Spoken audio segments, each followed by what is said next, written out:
Понеделник 15 јануари, кратки вести во 12 часот. Зафатите поврзани со реконструкција на дворот на гимназијата не се одвиваат со посакувана динамика, но се надевам дека што поскоро ќе продолжат, изјави за Супер радио директорката Светлана Велковска. Додава дека влажното време создава проблеми за механизацијата. Инаку веќе е пуштена електрична инсталација, водоводна мрежа, направена е хидрантна мрежа, а решен е и проблемот со атмосферските води. Проектот за уредување на дворот опфаќа игралиште, отворени училници, клупи, патека за трчање и дел со амфитеатрално седење. По надворешното ќе следи реконструкција и во внатрешноста на објектот, пошто се планира гимназијата да може да работи и како културен споменик во текот на годината, вклучен во туристичката мапа на Охрид.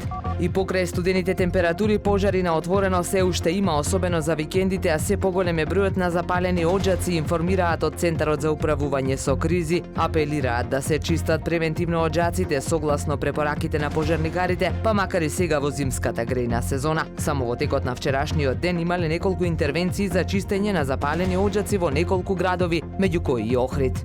Единицата за спасување на планина од Охрид деновиве спроведе успешна акција за евакуација на заглавени лица на планината Галичица. 2 лица со возило Мерцедес биле заглавени во снегот на Галичица во близина на црквата Свети Наум, на патниот правец што е затворен за сообраќај, информираат од регионалниот центар за управување со кризи. Во оптимално брзо време лицата биле лоцирани и спасени, а заглавеното возило извлечено.